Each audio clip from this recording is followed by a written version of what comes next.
లేకుండానే తెలంగాణ మంత్రులు భేటీ కాబోతున్నారు. కాసేపట్లో సచివాలయంలో ఈ సమావేశం జరగబోతుంది. రాజకీయ పాలనాపరమైన అంశాలపై మంత్రులకు ముఖ్యమంత్రి రేవంత్ దిశానిర్దేశం చేయనున్నారు. ధాన్యం కొనుగోళ్లపై కేంద్రం వైఖరి, భవిష్యత్ కార్యాచరణపై చర్చించనున్నారు. ఢిల్లీకి మంత్రుల బృందం వెళ్లే అంశంపై నిర్ణయం తీసుకోనున్నారు.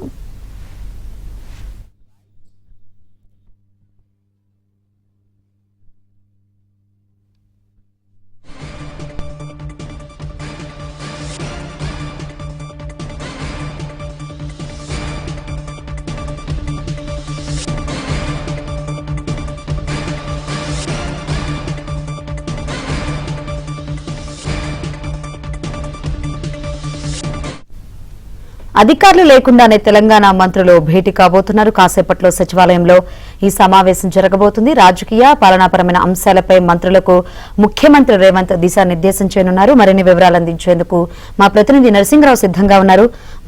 నరసింహరావు, ఏంటి కేబినెట్ భేటీకి సంబంధించి అప్డేట్స్?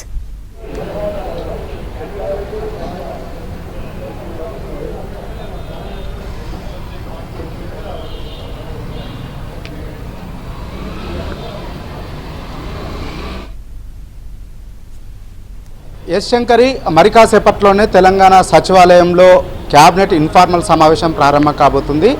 ముఖ్యమంత్రి రేవంత్ రెడ్డి అధ్యక్షతన ఈ సమావేశం ప్రారంభమవుతుంది. వాస్తవానికి క్యాబినెట్ సమావేశం ఇది అనధికారిక సమావేశం, కేవలం మంత్రులు మాత్రమే ఉంటారు. జనరల్గా ఏంటంటే క్యాబినెట్ సమావేశంలో అధికారులు కూడా హాజరవుతారు. ఆయా శాఖలకు సంబంధించినటువంటి ఎజెండా అంశాలను సర్క్యులేట్ చేస్తారు. ఆ అంశాలపైన చర్చిస్తారు, కీలకమైనటువంటి నిర్ణయాలు తీసుకుంటారు. ఇది అధికారికంగా జరిగేటువంటి క్యాబినెట్ సమావేశంలో జరిగేటువంటి వ్యవహారం ఈ విధంగా ఉంటుంది. కానీ ఈ సమావేశం కేవలం మంత్రులు మాత్రమే దీనికి హాజరవుతా ఉన్నారు. ముఖ్యమంత్రి రేవంత్ రెడ్డి అధ్యక్షతన ఈ సమావేశం జరుగుతుంది. అధికారుల వరకు కూడా ఈ సమావేశానికి హాజరు కావడం లేదు. ఎజెండా అంశాలు లేవు, కేవలం పొలిటికల్ అంశాల ఎజెండాగా ఇందులో చర్చ జరిగేటువంటి అవకాశం ఉన్నట్లుగా తెలుస్తూ ఉంది.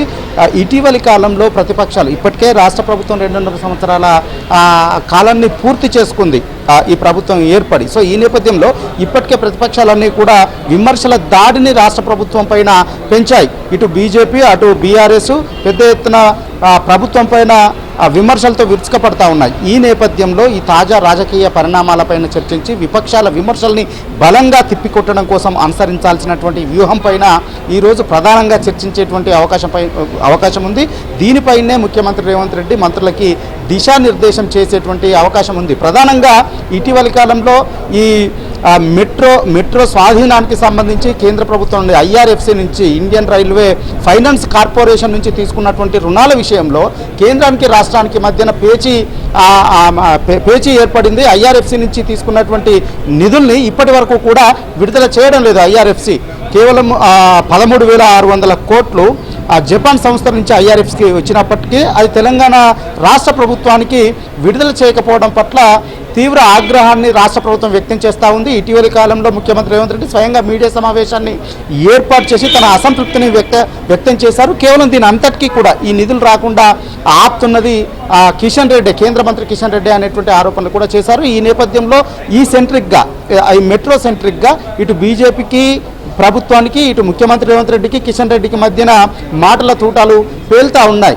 సో ఈ నేపథ్యంలో ఈ వ్యవహారంలో ఏ విధంగా ముందుకు వెళ్ళాలి? వాస్తవానికి ఈ నెల 15వ తేదీనే ఆ నిధులు రావాల్సి ఉంది, కానీ ఇప్పటి వరకు కూడా రాలేదు. దీంతో మెట్రో స్వాధీన ప్రక్రియలో కొంత జాప్యం జరుగుతున్నటువంటి పరిస్థితి ఉంది. సో దీని నుండి గట్టెక్కి ఏ విధంగా ముందుకు వెళ్ళాలి, ఫర్దర్గా దీనిపైన ఏ విధంగా ముందుకు వెళ్ళాలి అనేటువంటి దానిపైన కూడా ఈ సమావేశంలో చర్చించేటువంటి అవకాశం ఉంది. ఒక కీలకమైనటువంటి నిర్ణయం తీసుకునేటువంటి అవకాశం ఉంది. అంతేకాకుండా కేంద్ర ప్రభుత్వము తెలంగాణ రాష్ట్ర ప్రభుత్వం పైన కేవలం ఇక్కడ పొలిటికల్గా కన్నేసి ఇక్కడ బలపడాలనేటువంటి ఉద్దేశంతో ఒక కక్షపూరితమైనటువంటి వ్యవహారం చేస్తూ ఉంది కేంద్ర ప్రభుత్వము. కొంత ఇబ్బందులకు గురి చేస్తూ ఉంది రాష్ట్రాన్ని అనేటువంటి విమర్శల్ని రాష్ట్ర ప్రభుత్వం చేస్తూ ఉంది. అందులో ప్రధానంగా ధాన్యం సేకరణకు సంబంధించినటువంటి అంశంలో 90 లక్షల మెట్రిక్ టన్నులని టార్గెట్గా పెట్టుకుని రాష్ట్ర ప్రభుత్వము వరధాన్యాన్ని సేకరిస్తే 40 లక్షల టన్నులకు మెట్రిక్ టన్నులకు మించి కొనుగోలు తీసుకోమని చెప్పి కేంద్రం పెట్టడం వల్ల రాష్ట్ర ప్రభుత్వము తీవ్రమైనటువంటి ఇబ్బందులను ఎదుర్కొంటూ ఉంది. తెలంగాణ వరిధాన్యం ఉత్పత్తిలో నెంబర్ 1గా ఉంది.